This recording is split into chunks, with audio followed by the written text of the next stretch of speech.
Essence of the Infinite Life Sutra, excerpt 45. People in this world do not think of practicing goodness. They use divisive speech, harsh speech, false speech, and enticing speech. They detest and are jealous of virtuous people. They discredit the worthy and the wise. They are not filial to their parents, and they are not respectful to their teachers and elders. They are not trustworthy to their friends, and it is difficult for them to be sincere and honest. They are conceited and claim that they have attained the way.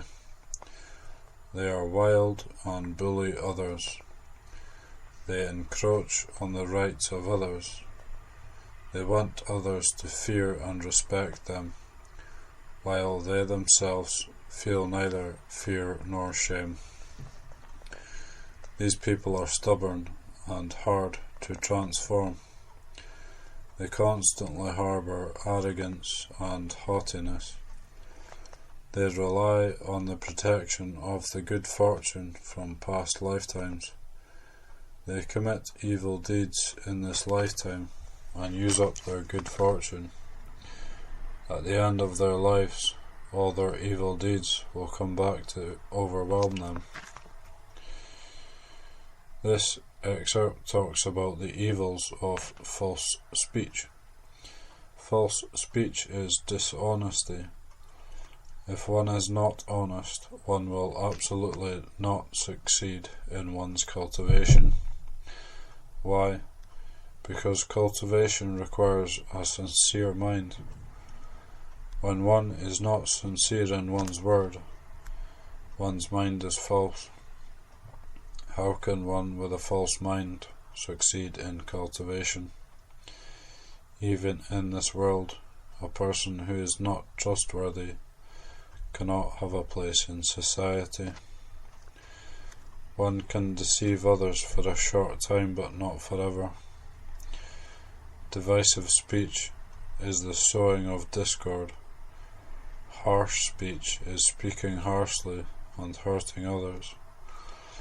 False speech is telling lies to deceive people. Enticing speech is sweet words meant to deceive others. For example, songs, dance, movies, and dramas today lead people to have evil thoughts. All these are enticing speech. The arts in ancient China were all based on the standard of no evil thoughts.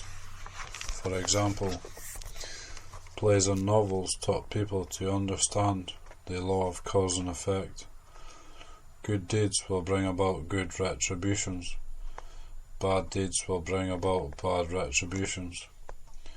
They promoted loyalty, filial piety, moral integrity and justice. This is one way of teaching the general public. Those who engage in entertainment and art should guide society in a positive direction by teaching that which is virtuous and good. This way, they will have boundless good fortune. Otherwise, they will create evil karmas. They detest and are jealous of virtuous people. When they see virtuous people or good deeds being done, jealousy and anger arise in them. They discredit the worthy and the wise. A worthy person is a person of virtue.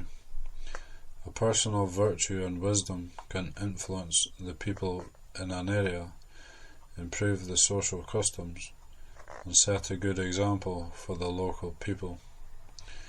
His or her merit will be very great. If one is jealous of or dislikes this person, obstructs this person from doing his or her good deeds, sabotaging this person instead of helping, or rejoicing at the good deeds, then the offence is grave, as it has affected all the people in the area. They are not filial to their parents, and they are not respectful to their teachers and elders. This shows extreme arrogance. This applies not only to the general public, but also to Buddhist practitioners. The Visualization Sutra teaches us the three conditions. The first includes being filial and providing and caring for parents, being respectful to and serving teachers, being compassionate and not killing, and cultivating the 10 virtuous karmas. Filial piety and respect for one's teachers are the absolute foundations. If one is not filial to one's parents, or does not respect one's teachers, then there is no need to talk about other things. To show gratitude for the love and care given by one's parents, one should be respectful and filial to them. Both mundane and supramundane teachings are based on filial piety.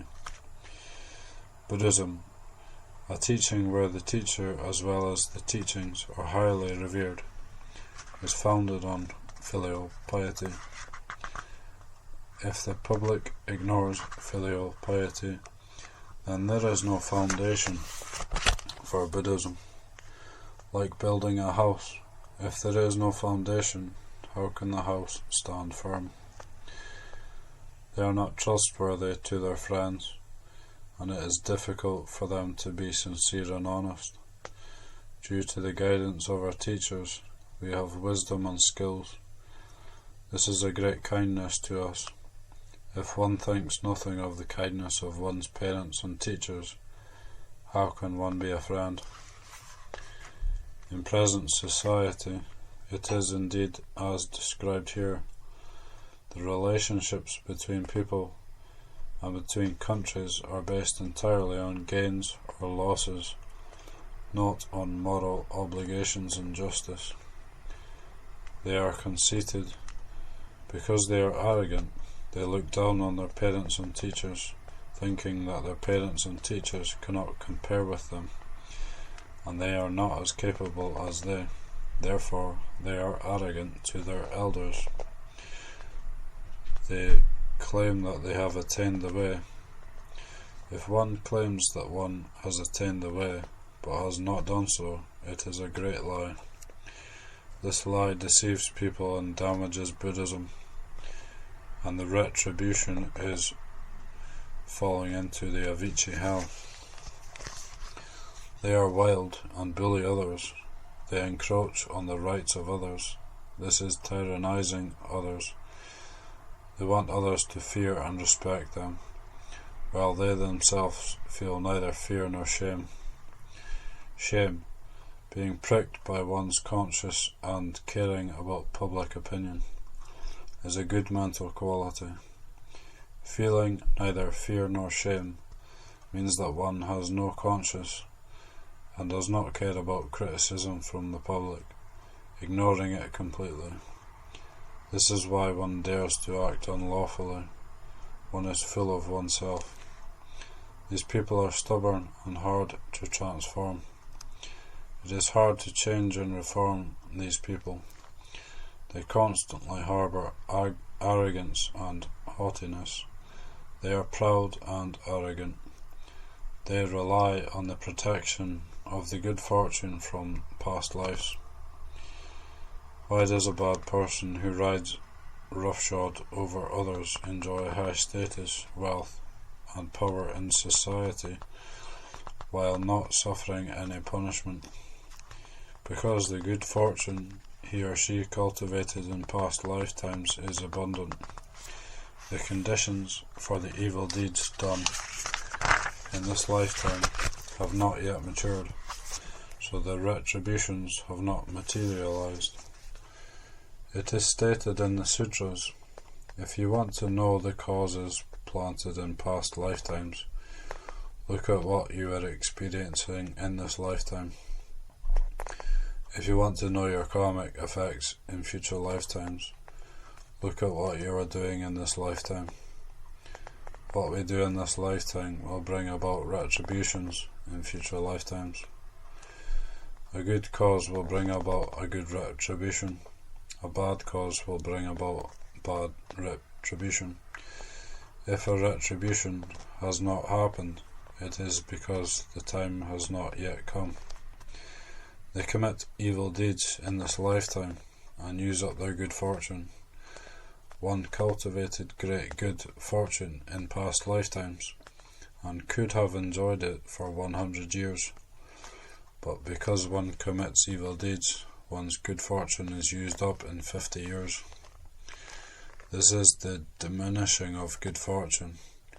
This is definitely not the gods and deities controlling this to punish one. It is due to one's karmic forces. The karmic force of the evil deeds gets stronger, and the karmic force of the virtuous deeds gradually becomes weaker. As the good karmas cannot counter the evil karmas, the karmic force of the evil karmas will become stronger and stronger. Retributions from the stronger karma will be meted out first, pulling one to suffer them. This is the principle. At the end of their lives, all their evil deeds will come back to overwhelm them. At the end of one's life, the evil karmas will manifest, and one will have to suffer retributions. All their evil deeds refer to the evil paths. The karmic foes and creditors from this and past lifetimes will come to take one's life if one owes them life, or to collect debt if one owes them money. This is why Buddha name chanting practitioners should dedicate merits from their learning, practicing, and giving, repaying the 4 kinds of kindness above, and relieving the suffering of those in the 3 paths below. Repaying the 4 kinds of kindness above means that the merits are dedicated to those who have shown us kindness. Relieving the suffering of those in the 3 paths below mean that the merits are dedicated to the karmic foes and creditors from numerous kalpas. Throughout my entire life, I have been repaying debts with my cultivation. We make offering to those who have shown us kindness, and we repay debts to our karmic creditors. This way, we will eliminate many obstacles in our cultivation. This is the truth. When we truly understand, we will courageously and diligently learn and practice. We should generate the Buddhi mind, single-mindedly chanting Amityofo, and seek rebirth in the Western Pure Land. This is an assured path. As an ancient eminent master said, if 10,000 people practice the Pure Land method, all 10,000 will attain rebirth, so we will surely succeed. Only when we attain rebirth in the Western Pure Land will we be able to truly repay those who have shown us kindness in past lifetimes, and help those we have enmities with attain Buddhahood. Therefore, only when we attain rebirth in the Western Pure Land can we resolve enmities with all beings.